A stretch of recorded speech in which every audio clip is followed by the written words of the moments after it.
প্রধানমন্ত্রী হিসেবে তারেক রহমানের জনপ্রিয়তা তরতর করে বাড়ছে। জনমত জরিপে উঠে এসেছে এমনই এক চিত্র। বিএনপি সরকারের প্রথম ১৮০ দিনের কার্যক্রম নিয়ে ডপলার ওপিনিয়ন রিসার্চের জরিপে ৬৬.৩% মানুষ জানিয়েছেন প্রধানমন্ত্রী পদে ভালোভাবে দায়িত্ব পালন করে চলেছেন তারেক রহমান। অন্যদিকে সরকারের সামগ্রিক কার্যক্রমেও সন্তুষ্ট ৫৪.৫% মানুষ, অর্থাৎ সরকারের চেয়ে প্রধানমন্ত্রীর প্রতি মানুষের আস্থা প্রায় ১২% বেশি।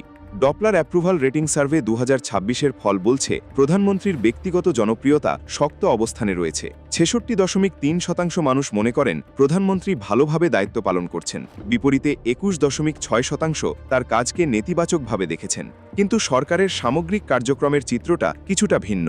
৫৪.৫% মানুষ সরকারের কাজে সন্তুষ্ট, আর ৩২.৯% নেতিবাচক মূল্যায়ন করেছেন।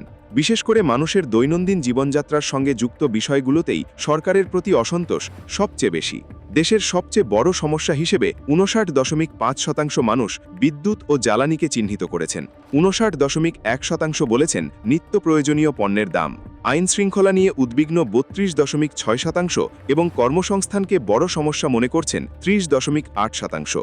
অর্থাৎ মানুষের কাছে সবচেয়ে গুরুত্বপূর্ণ যে সমস্যাগুলো, সেসব জায়গাতেই সরকারের পারফরম্যান্স নিয়ে অসন্তোষ সবচেয়ে বেশি।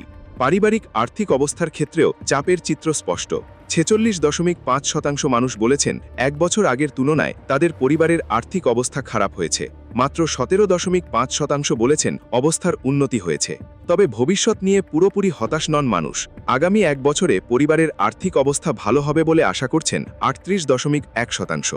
আর দেশের ভবিষ্যৎ নিয়েও ৪৮.৪% মানুষ আগের তুলনায় বেশি আশাবাদী।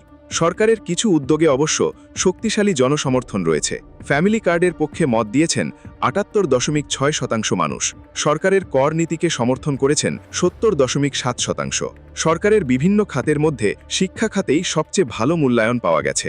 ৭০.৬% মানুষ মনে করেন সরকার শিক্ষা খাত ভালোভাবে পরিচালনা করছে। তবে দেশের গতিপথ নিয়ে মানুষ পুরোপুরি একমত নয়। ৪৮.৬% মনে করেন বাংলাদেশ সঠিক পথে এগোচ্ছে। সব মিলিয়ে ডপলারের জরিপে প্রধানমন্ত্রীর জন্য বার্তাটি স্পষ্ট। ব্যক্তিগত জনপ্রিয়তায় এখনও বাজিমাত।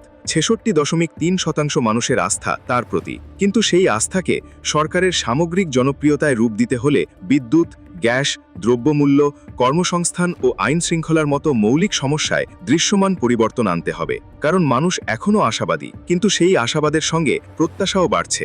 আর আগামী দিনে সেই প্রত্যাশা পূরণ করতে পারাই হবে সরকারের সবচেয়ে বড় পরীক্ষা।